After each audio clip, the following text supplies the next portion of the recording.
Kabanata 16, Acting.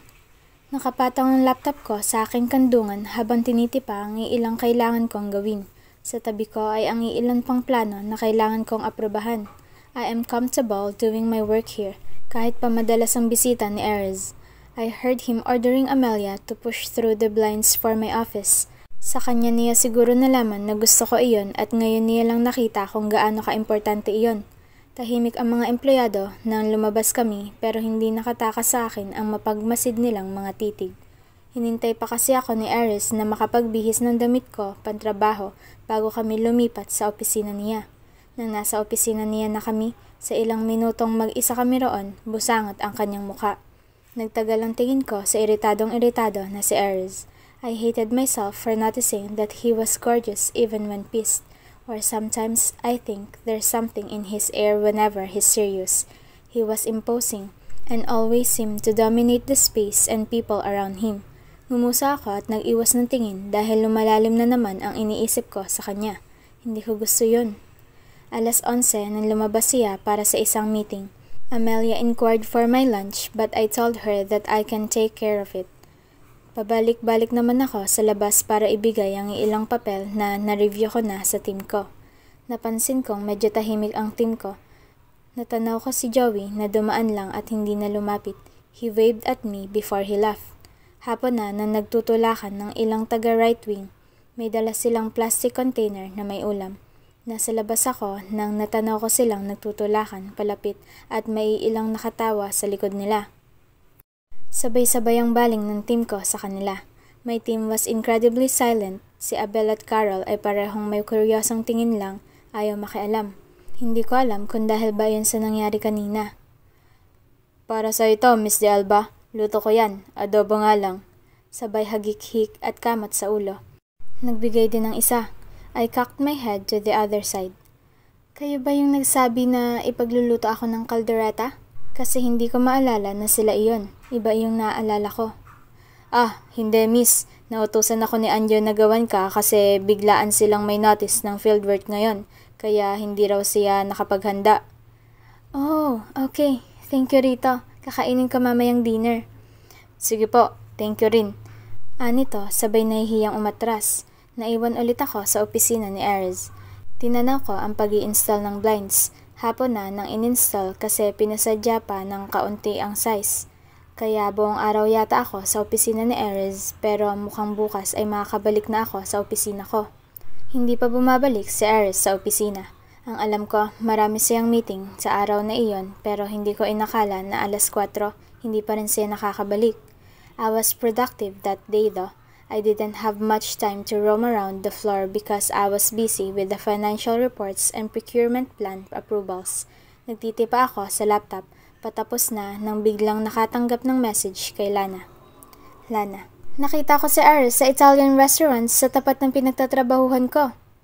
Hindi na ako nakapagkwentuhan sa kanya simula nang pumasok ako. Pareho rin yata kaming busy kaya nagulat ako sa text niya. Hindi niya alam na kasama ko si Ares sa floor na ito at ito mismo ang head ng collaboration project. But, wait, he's in a restaurant? I thought he's in a meeting. Ako, he's my boss here. Saang restaurant? Lana, what? Are you serious? Then you've met him or talked to him? Ako, hard to explain. Maybe we can see each other this weekend?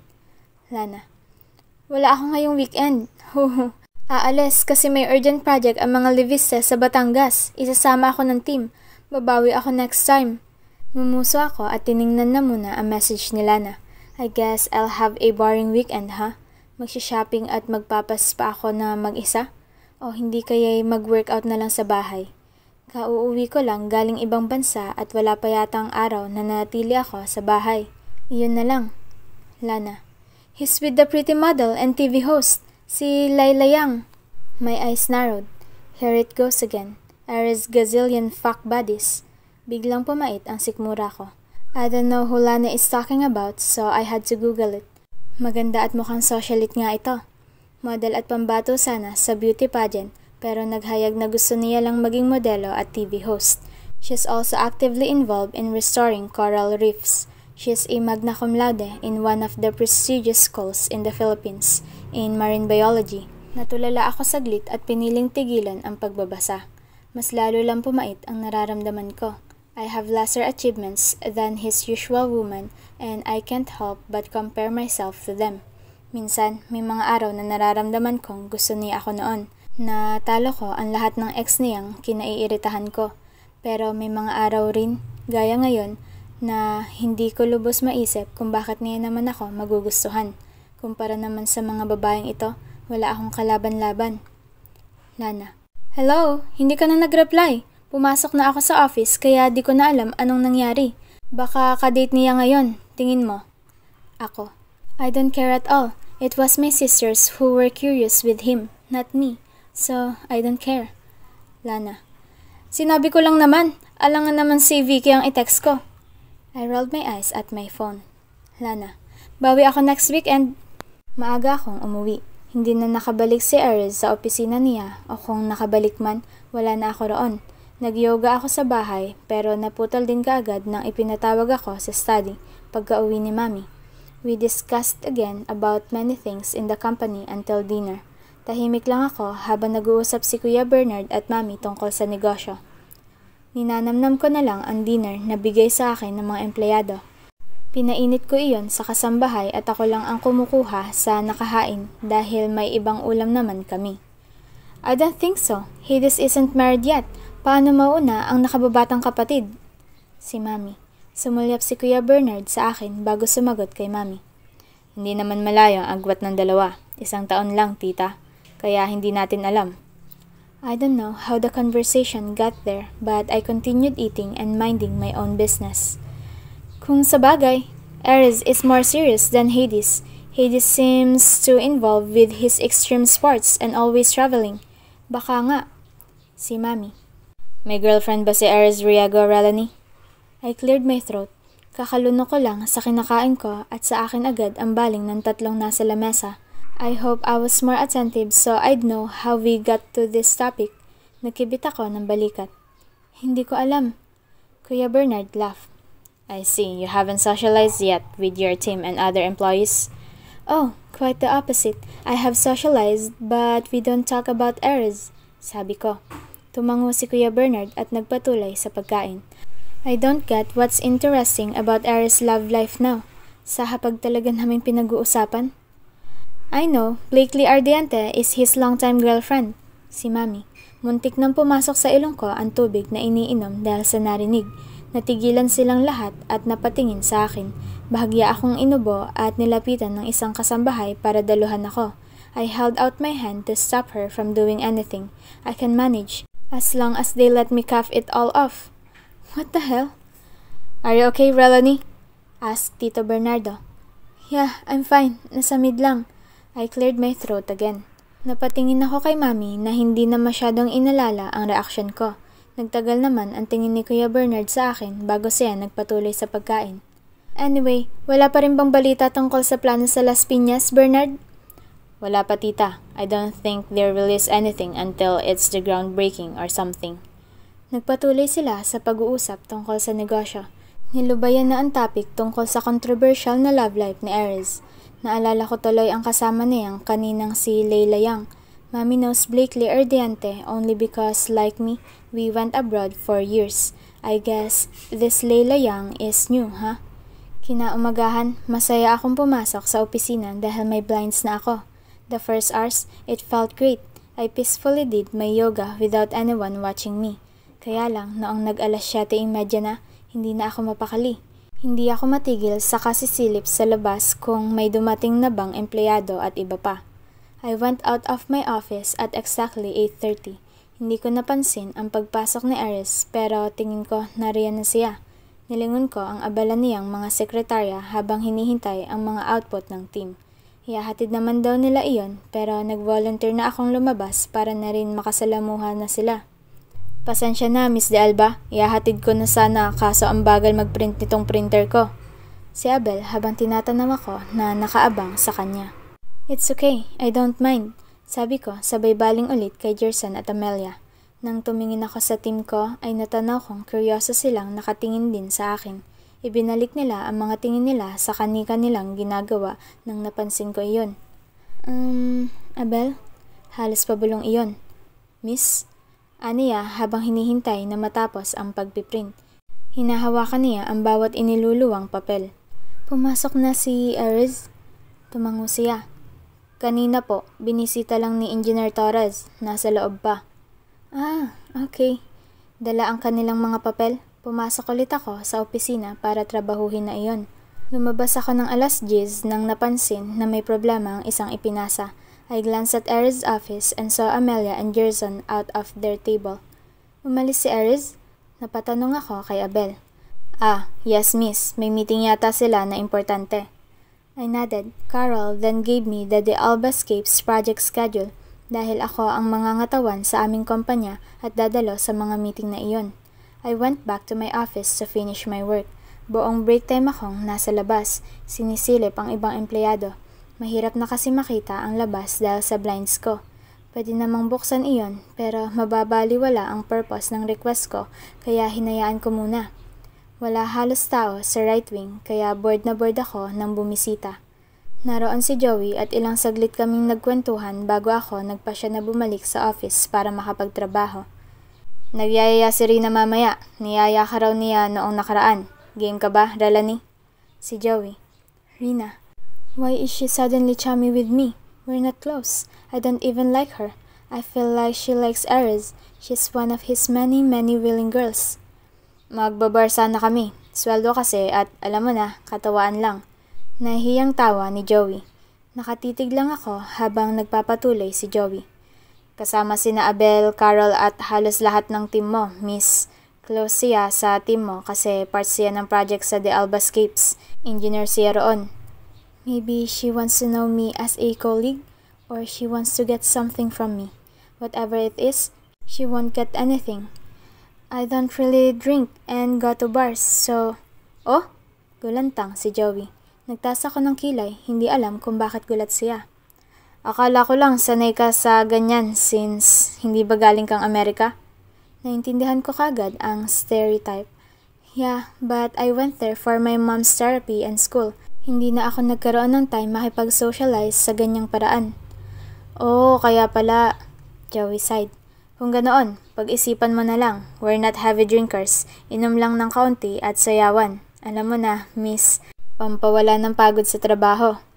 Sige, Joey, pag-iisipan ko. Sabi ko kahit buo na ang loob ko na hindi sasama dahil hindi ako komportable kay Rina. Hindi ako mapakali sa loob ng opisina ko.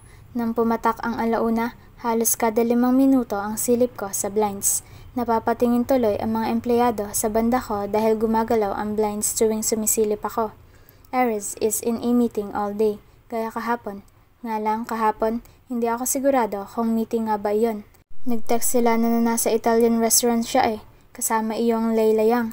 I went to the blinds again.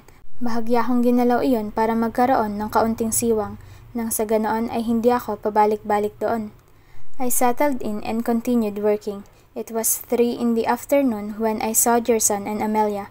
Nagpiprint na ako ng output nang nagmamadali akong lumapit sa blinds para isarado iyon. Tama nga ang hinala ko. Nakasarado na ang blinds ko nang lumiko si Ares galing sa lobby. Nanlaki ang mga mata ko nang natanaw na may kasama siya. Sa internet ko lang nakita ang itsura ni Layla Yang, pero nagulat ako na mas maganda siya sa personal.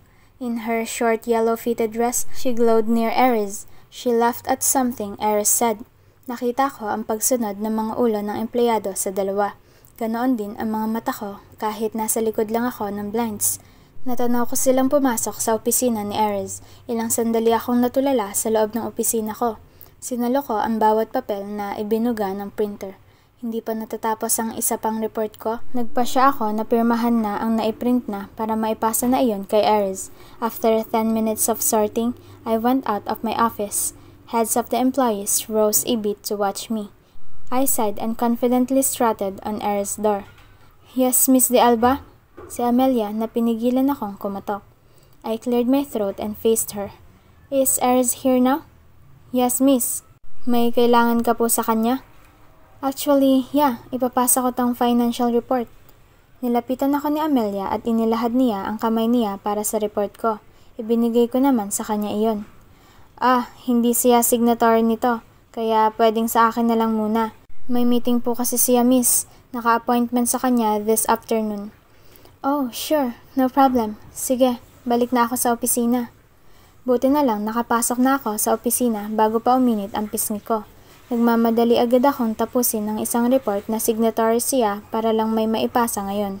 Nagprint ulit ako. 4:30 na ng hapon.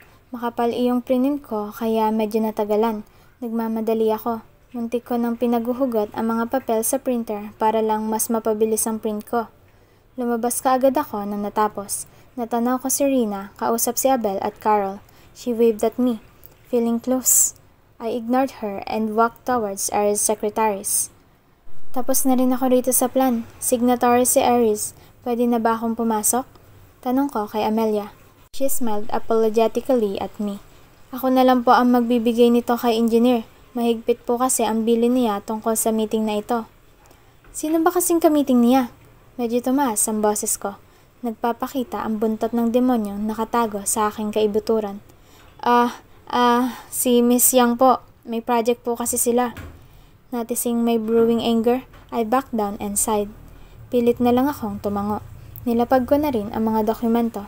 Wala sa sarili akong bumalik sa opisina. Natigilan lang ako nang narinig ulit ang nakakarinding boses ni Rina. Miss Alba, are you up for later? I looked at her, annoyed with all of this. Dadagdag pa talaga siya. Natanong ka raw ni Joey kanina, hindi ka pala nagbabar masyado? Maybe you can try it out later. Don't worry, we don't drink heavy. Just have fun. We can have dinner first before going to the bar. I'll see. I don't wanna be rude but I can't hide my annoyance and coldness. Pumasok na ako sa loob ng opisina at hinintay ang 5:00. Nagsisiuwian na ang ibang empleyado habang sina Abel, Carol at Joey ay nagtatawanan na. Wala na si Rina roon. I suddenly wonder if Rina knew Aries is with Layla Yang. May relasyon kaya si Rina at Aries? O may gusto kaya si Rina kay Aries? It would be nice to know, don't you think? Hinabi ko ulit ang blinds para tingnan kung anong balita sa labas.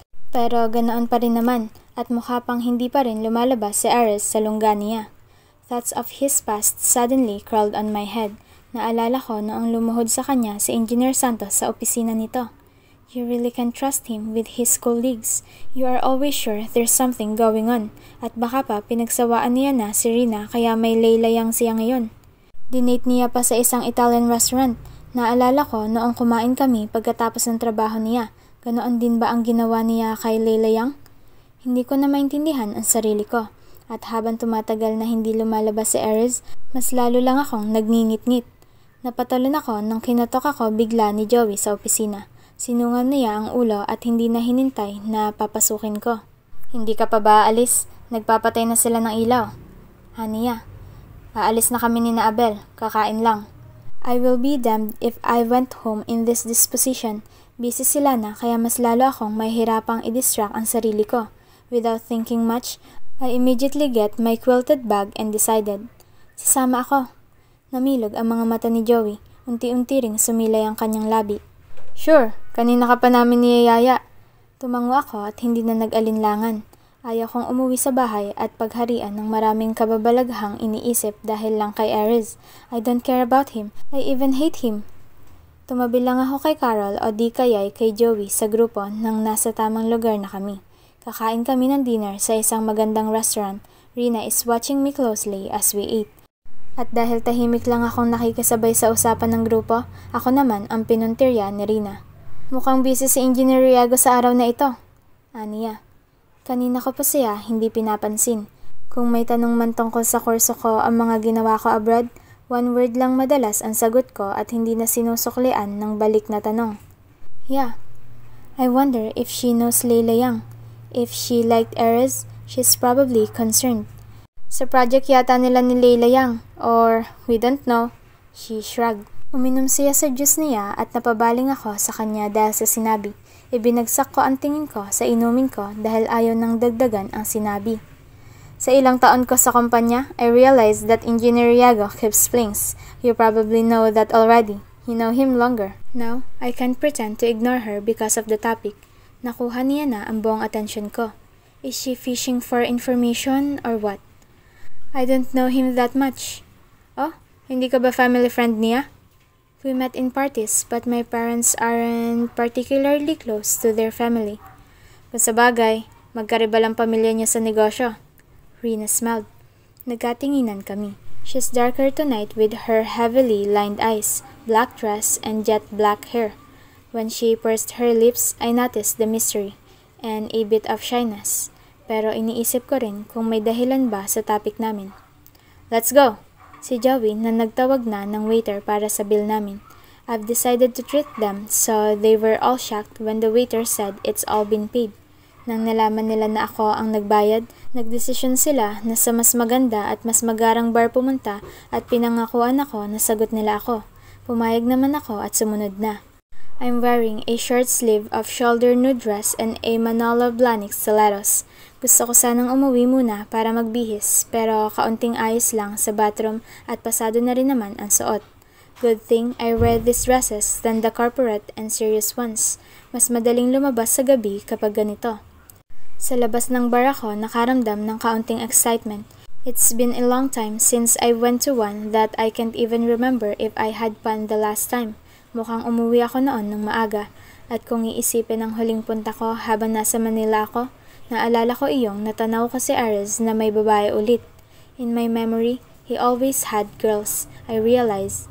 Pilit akong dumidikit kina Joey at Carol, pero parang linta si Rina na nakakahanap ng paraan para makatabi sa akin. Nasa second floor kami ng tahimik pang bar, tanaw namin ang dance floor sa kinaupuan at ang DJ sa malayong harap. It was the perfect spot to see everyone else on the dance floor. Inabala ko ang sarili sa pagtitingin doon habang nag-order sina Joey ng inumin. Ayun nga lang, inistorbo na naman ako ni Rina. So, I heard pinadress up daw ni Engineer Yago ang office mo? Siniko niya ako ng kaunti. Why is this girl so nosy? Yeah, I didn't hide the annoyance on my tone. Are you two back together? Natigilan ako, sabay baling na sa kanya ng tuluyan. Muli kong naibigay ang buong atensyon sa kanya. We weren't together. Sumulyap ako sa nakatanaw na si Joey. Hindi ko alam kung dinig ba ng mga kasama namin ang pinag-usapan. Nang ngumisi si Joey at nag-offer ng inumin, natanto kong masyadong maingay para marinig ang halos bulong ni Rina.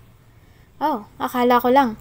Naalala ko kasi noon na nakita ko kayo sa restaurant na magkasama. You saw us once. But anyway, Lana saw Layla Young with Ares yesterday and now I think they're together. Well, nakibit siya ng balikat. Ayaw magsabi sa dahilan. Iritado na sa pagiging chismosa niya, hindi ko na napigilan. Are you fishing for information? Kind of. She smirked. Nagtagal ulit ang titig ko sa kanya. How confident and aggressive. Do you like him? Inunahan ang pagiging agresibo niya. Shocked, she laughed and giggled. Anong pinag-uusapan niyo dyan? Isali niyo naman kami. Si Joey nang napansin ang usapan namin ni Rina. Seryoso ako habang sinagot ni Rina si Joey. Oh, nothing. Just girl talk, Joey. Kumuha ng inumin si Rina sa lamesa namin at ibinigay niya ang isa sa akin. Nagtaas siya ng kilay sa akin. This bitch. So, what if I like him, Miss De Alba? Why would you like him when you know he keep flings? Well, I'd want to be one of his flings. She said and sipped on her drink confidently. Iritadong-iritado na ngayon, hindi ako makapaniwala na magkatabi kami ng babaeng ito. Alam kong marami nga ang kagaya niya na willing kahit maging fling lang ni Ares. Even Lana said that Ares Riego in her list of exes is a big trophy, so why am I surprised that Rina is like this? Sa pagkakaalala ko, mahinhin siya dati at medyo clumsy pa. Anong nangyari ngayon? She raised a glass to me. Iniinis pa ako lalo. Iniwas ko ang tingin sa kanya at ininom na lang ng diretso ang inumin ko. Hindi ako makapaniwala. Hindi ako makasabay sa katuwaan nila kasi naiinis ako sa maraming bagay. Una, kay Layla Young na hindi ko man lang nasilayang lumabas sa opisina ni Ares. Ano kaya ang ginagawa nila roon? At ngayon, ito namang isa pang admirer ni Ares sa tabi ko. I can only imagine how Ares can't say no to woman because they are literally thirsty for him. Pangatlong shot na ang nainom ko nang natanto kong hindi ko kakayaning magmaneho. I texted one of our drivers. I also texted our house helps to wait for me just for tonight. Minsan na kasi akong umuwi ng gabing-gabi sa Amerika noon at hindi ko gusto ang pag-aabang ni Tito Bernardo. Kaya ngayon, alam ko na ang gagawin ko. You won't like guys like him, right? You have a sultry and sexy demeanor, but I don't think you're the type. Hirit ulit ni Rina kahit nakaunti na lang ay bubugahan ko na siya ng apoy. Umirap ako, hindi na itinago sa kanya ang iritasyon. Baka pormahan ka noon. It seems to me he's impressing you these days. Really? He insulted me many times. Don't worry about it. Tumigil siya nang narinig muli ang iritasyon sa akin. Hindi makahirit si Joey sa akin dahil palagi akong tinatanong ni Rina. Umalis tuloy sila para magsayawan at naiwan kami ni na Carol sa lamesa. Medyo nahihilo na ako. Nakalimang shot na ako at 1 oras at kalahati pa lang kami rito sa bar. I glanced at Rina and saw her smiling at me. You think they did it in his office today? Muling hirit ni Rina. Naeskandalo akong tumingin sa kanya. Well, tingin ko, walang palalampasin si Engineer Riego. Lalo na dahil maganda yung si Layla Yang. Sigurado akong natagalan sila dahil may ginawang kababalaghan na roon. Parang lason sa isipan ko ang mga sinabi niya. Ayun na nga ang mga laman noon, dinagdagan niya pa. She's a long-time employee, so her opinion must mean something. Sunod-sunod akong napainom ng 2 shot at binaliwala na ang pandedemonyo niya sa akin. I don't get why she's doing this. Do you wanna be his fling, Miss De Alba? Utterly annoyed this time, tumayo na ako at umamba nga alis. Excuse me, I'd like to go to the toilet. Samahan na kita, lahad ni Rina. No, I'd like to go alone. Agap ko sabay tiim na titig sa kanya. She understood it and shrugged my reaction. Hindi pa nakakalayo sa lamesa, umaalon na ang paningin ko. Nasa 2nd floor kami at may kaunti na ring nagsasayaw roon dahil marami na ang nasa dance floor ng 1st floor kaya nahihirapan akong dumaan. Is that Relani De Alba? I heard someone said. Nilingon ko kung saan galing iyon at napansin ang pamilyar na nakatingin. It's just family friends. May ilan ding bumati na kilala pero dahil hilong-hilo na ako, hindi ko na pinansin. Someone blocked my way as he danced provocatively. Lumiko ako at sinubukan pa rin akong sayawan, wanting to push the man away but at the same time, too tipsy and dizzy to do it, liko lang talaga ang nagawa ko. Crush ko to nung high school. Hi Relani.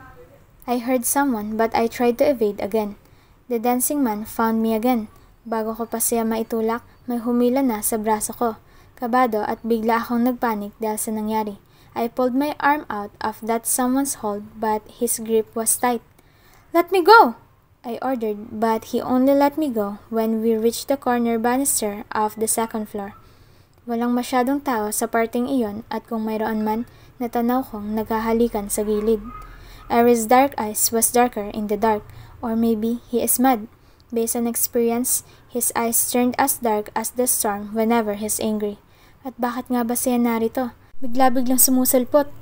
Nahihilo na ako pero tinatagan ko ang sarili ko. Naaalala ang pinagdaanan sa buong araw. Oh, why are you here, Aries? I wanted to sound angry but my voice didn't permit it. Lasing na yata ako. His jaw clenched.